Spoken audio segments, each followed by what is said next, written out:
কালকে রাত থেকে আল্লাহর কাছে একটা জিনিস চাওয়ার ছিল, আমি যেন বীর শরীফ উসমান হাদি ভাইয়ের জানাজায় অংশগ্রহণ করতে পারি। সে তার জানাজায় আসতে পারছি, শুক্রিয়া, আলহামদুলিল্লাহ। আর সবচেয়ে বড় কথা হচ্ছে আমরা জাতি কাকে হারালাম সেটা যদি আমরা একবার উপলব্ধি করতে পারি যে আমাদের কাছ থেকে একজন রত্ন হারিয়ে গেছে, সে আমাদের জন্য মারা গেছে। সে আসলে নিঃস্বার্থ ভালোবাসছে আমাদের। সে শাহবাগে যখন বাতাসা মুড়ি নিয়ে ঘোরাফেরা করছে, তার কোনো নিরাপত্তার জন্য তিনি ভাবেন নাই। তিনি ভ্যানে ঘুরছে, রিস্কায় ঘুরছে, জনতার কথা বলছে। তিনি যদি নিঃস্বার্থ ভাবে না চইলা তিনি যদি কাউকে লিয়াজু করতো, তিনি কোটি কোটি টাকার মালিক হইতো, আমার বিশ্বাস। কিন্তু হাদি ভাই আমাদের মাঝ থেকে হারিয়ে গেছে সত্য, কিন্তু আমরা হাদি ভাইকে ভুলবো না। এটা কোনোদিন ভোলার মতো না। উনি আমাদের ভিতরে মণিকোঠায় থাকবে আজীবন, আমৃত্যু পর্যন্ত আমি তাকে স্মরণ করব।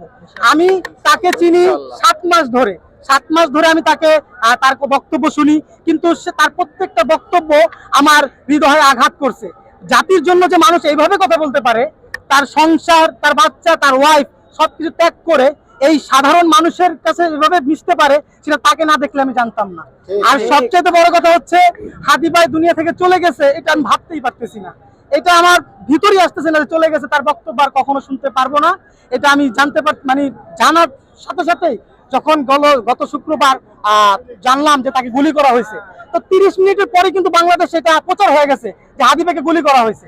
গুলি করার পরে একটা আসামি এইভাবে চলে যাবে, এটা তো আনবিলিভেবল না, এটা তো ভাবা যায় না আসলে।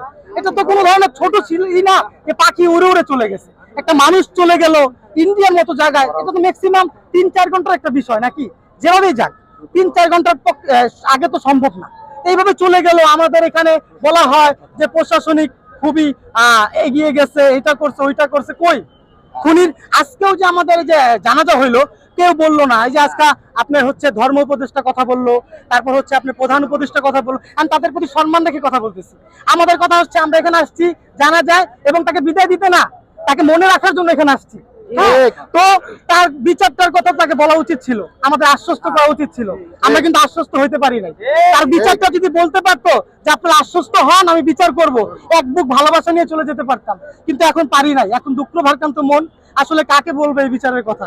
আমি তো কোনো অভিভাবকই পাচ্ছি না। বাংলাদেশের অভিভাবককে কার কাছে বিচার দিব যে আমার হাদি ভাই মূল্য কেন?